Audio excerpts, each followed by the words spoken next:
Well, I did this really cool thing called letting the sun go down, and so I'm sorry if the lighting is probably not quite so exciting to the eye. I apologize.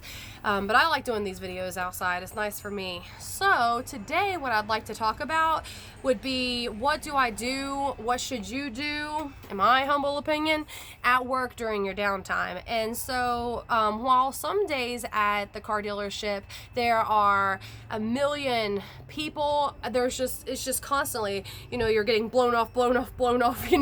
It's just like one person after another person. You're just like going down the list like, what? Have I forgot to talk to people? I mean, what is my problem? Sometimes we're super busy just doing car deals and there's just a lot going on at the dealership. And then other days, it's beautiful outside and not a single soul is even strolling by, and you're like, what the heck am I supposed to do? That time is not invaluable. That time is valuable. Okay? There is so much that you can accomplish during that time. So since listening to Gary Vaynerchuk, I have become a member of many different platforms. Facebook, Instagram, Twitter, TikTok, Snapchat. I have no idea how I'm going to use Snapchat yet for marketing, but I have it and I've been playing with it, so we're going to figure it out. But my goal is to, LinkedIn. I've been posting to these places. I've just started posting to these places every day. So while the weeks that I was just listening to Gary Vaynerchuk, I'm like writing down all of my ideas. And before I had started listening to Gary Vaynerchuk, I had been writing down all of these ideas that I did not know what I was going to do with yet. So what I'd already been working with plus Gary Vaynerchuk equals I'm going to be posting on all of these different platforms every single day. And so I'm kind of working in advance the best that I can. And then there's just so much to figure out. So I'm a part of, as many platforms as I can, all of the major ones, trying to figure out how they work. And just kind of a funny note about that, I have been making sure that I post to Twitter every day. And then today, I'm like, how am I even, am I supposed to be following people on Twitter? Are they supposed to be following me? I mean, are my people that are following me on Facebook automatically following me on Twitter? Twitter's like a little bit different. I haven't really figured it out yet. And so, but I've been posting to Twitter every day. And then today I realized that I have 2 followers on Twitter. And so like, here I am, working every day to make sure that I post on Twitter for my followers. And there's 2 people. And I screenshot that because I just think that is so funny. 2 people. Okay, so I'm on all of these different platforms. You should be on these platforms too if you are interested in marketing and making a brand for yourself, as Gary Vaynerchuk would teach you. And so before I ever left, I used to spend my downtime in the parking lot taking pictures of vehicles and posting them to my Facebook feed, not saying things like, oh guys, come out for a once in a lifetime deal, you're gonna be able to save today, not that kind of stuff. I just would post it, and then if like the customers are interested, if my friends and family see that there's a car for sale, that they've been interested in a Highlander, they've been looking for a 2012 model, they like that price range, then they're just able to see it. And then another thing it does for them is be able to remember that their friend Brenda sells cars. So when they are in the market for a vehicle, they're not gonna be like, oh, maybe we should run down to the Honda place. They're gonna be like, hey, wait, doesn't Brenda sell cars? And they're gonna come to me. So me putting out information all of the time isn't necessarily like to say, hey, come buy a car from me today. It's just to reinforce that, to reinforce that in their mind that I sell cars. Please come buy a car from me when you're ready, or at least talk to me and let me help you through the process. Even if you don't buy it from me, let me help you through the process somewhere else. And that really has worked. And I've had friends who have been, friends who live 8 hours away from me message me and be like, you know what, we're in the market for a car. We really wish we could buy you one. But you know what? Another thing that I try to do is, like, if I see a friend who's looking to buy a vehicle, even if that friend is like in Texas, for example, and I'm in North Carolina, I know that customer is not going to buy a vehicle from me, then I will comment and maybe look up a vehicle in their area, or maybe tell them to look for a dealership that has a lifetime powertrain warranty, or just share like a few tidbits of, you know, something that pertains to what it was that they posted about, just to help them out. It's not all about me. It's not all about what can I get from my friends. I don't want to treat my friends on Facebook like that. No, it's what can I do for you too. And so really, I had that idea before. Then I met Gary Vaynerchuk on YouTube, and he just really drives that point home as to share information with people, create content for them, and just give, you know? And so it just makes a whole lot of sense for me. So what do you do in your downtime at work? That is not time to be wasted. Downtime at the dealership is not time to be standing outside talking to people. You do talk to your coworkers. You do work to have relationships with your coworkers. You do goof off sometimes. You do all of that. I'm not saying don't ever do that. I'm saying downtime at the dealership is not for that. That time is so valuable. So I made a list of like 13 things that I like to do when I'm not very busy. So the first thing is that I take attractive pictures of vehicles and I post them on social media, just like I was telling you about. So I'll take a picture, and after I've done it so many times, I do it pretty much the same way every single time. Take a picture of the emblem. I do like a really nice picture from the front, kind of like below, so that you're seeing like the nose of the vehicle, so like it looks really good. And then I go ahead and take a picture of the fog light, the headlamp, and then I go from the side and I go ahead and take a picture of the rim. I go ahead and take a picture of the year sticker that's on it. I go ahead and take a picture of if it says 4x4 or if it says Econo Boost or Eco Boost or whatever. I write that. I take a picture of that. I take a picture of the side mirror, if it's got a blinker, if it's got the blind spot monitor on it. I take a picture if it's got like the rain guards down the side. If it's tinted, I take a picture from the passenger side mirror looking in. I tilt it up if there is a sunroof. I take a picture if there's running boards. Then I take a picture of the vehicle from the front to the back, kind of like a side view. And then from the back, I take a picture from above to show like if it has like the roof rails on it. Then I take a picture if it says like whatever, is it an SE on the back? What are the emblems on the back? Does it have a backup camera? I take a picture of that. Does it have a towing picture? I take a picture of that, or a towing package. I take a picture of that. Take a picture of the the tail lights, the bed liner, if it's a truck, if it's got like a mirror, a window that opens in the back. And then I take a picture from the from the driver's side to show like what the steering wheel and all that area looks like. And then I take one from the right side. And so my pictures come to 10 to 12 pictures for each vehicle that I post online. Because you don't want the mind wandering, like if it has something cool on it, take a picture of it. If it has TRD exhaust tip on it, take a picture of it. Whatever. And you'll know if I think a vehicle is really good looking, because I will have like 23 pictures of it, because I was like, like Jeeps. They have like that cool little emblem on the front of the windshield that looks like there's a tractor, riding up the hill or something, or a Jeep riding up the hill. I just think that's it's like the small little details. And I'm sure that customers feel the same way when they're looking at the pictures. They're like, oh man, that's a cool little detail. And so it just keeps interest. So I like to take attractive pictures of the vehicles, post them on social media. Take pictures of the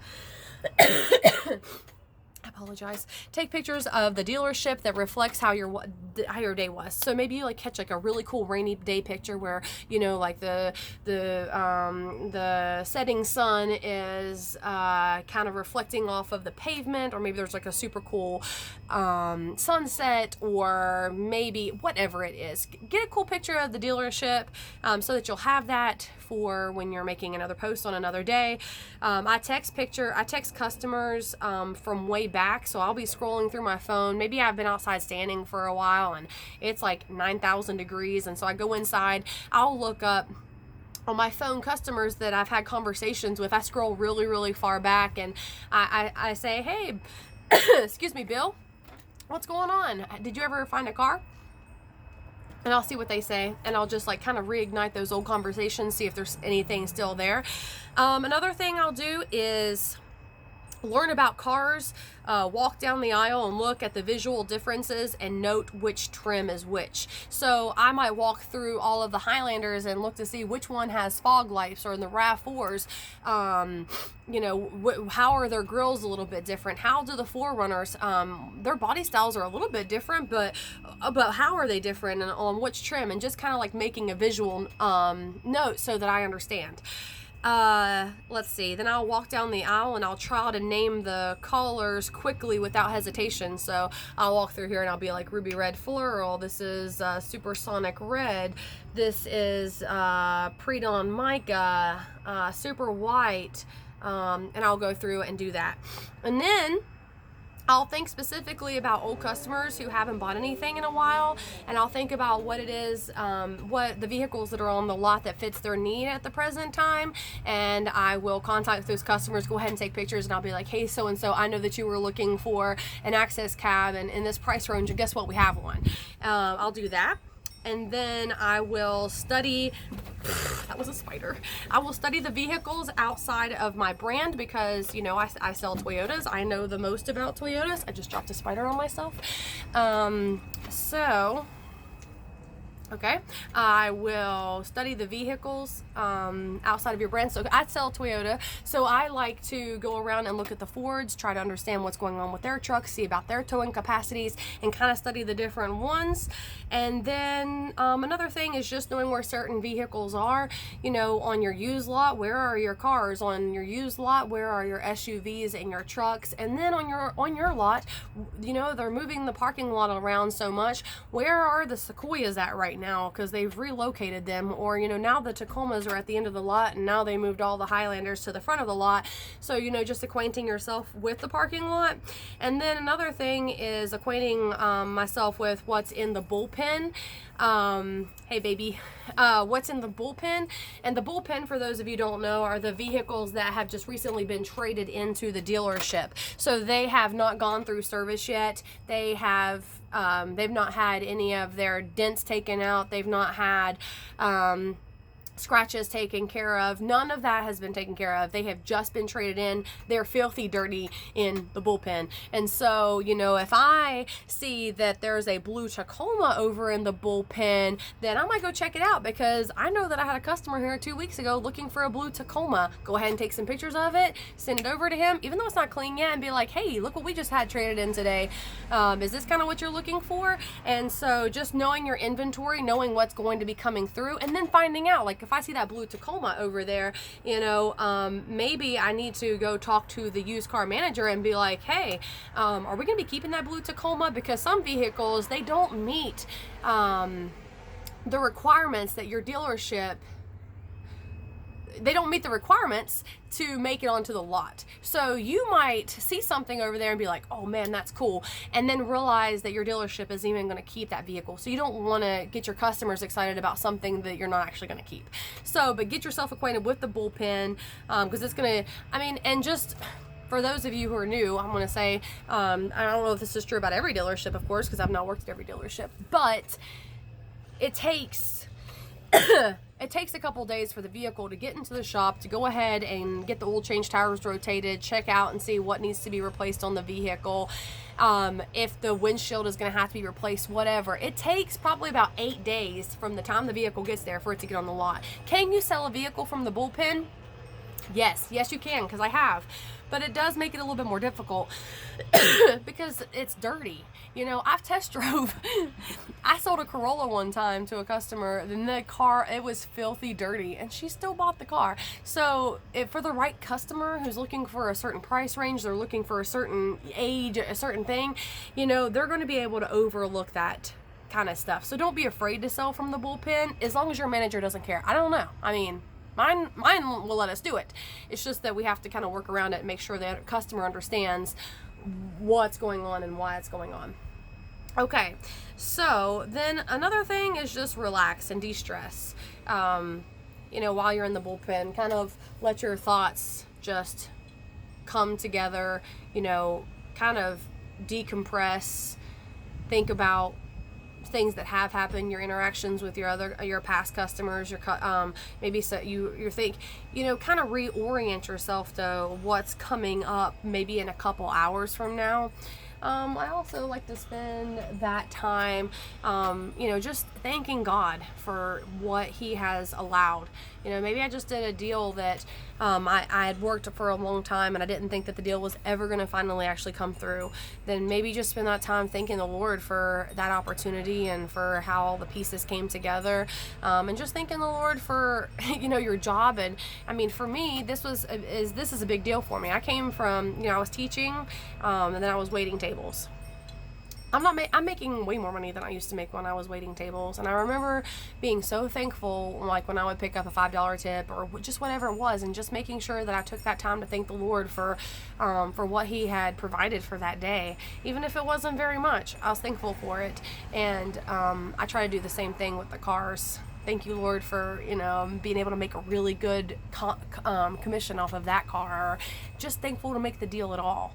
Because depending on your dealership, I really don't understand how all the dealerships differ and how they do things. But I know that all of their pay plans are not the same. But for us, we get paid per car. There's a minimum that we'll make per car, and then a minimum per used car, a minimum per new car, and then there is...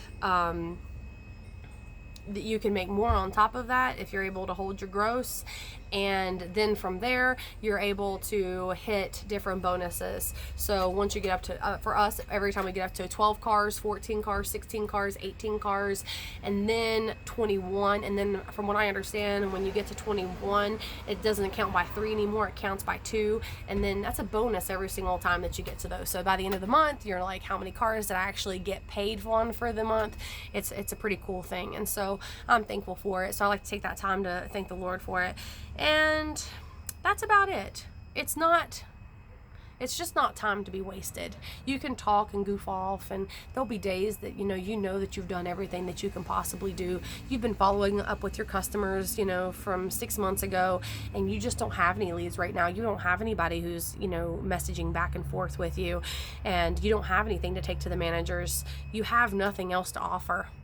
There's nothing. You have exhausted all of your options for that day. You goof off, play around a little bit, but spend that time examining those cars. What is it? Why is it that people like the Honda Pilot? Get to know it. Look around. And then in your mind compare. Well, the Honda Pilot or the RAV4, the size, this one has this one has that. And because, customers often don't know what this one has and what that one doesn't have. So you're not expected to know all of that when you start selling cars. But the longer you sell cars, you study it just a little bit every day, you'll be like, yeah, this for sure has that. And I know that you're thinking about going and driving a Honda Pilot today. That doesn't have that, and you said that was a deal breaker. So just so you know, that's not an option on their package, and see how that would help you in sales. So anyhow, I hope that is helpful for you guys. You take care, and I'll see you guys next time. If you have any questions or anything, leave them in the comments, and I'll do my best to answer them. Okay, bye.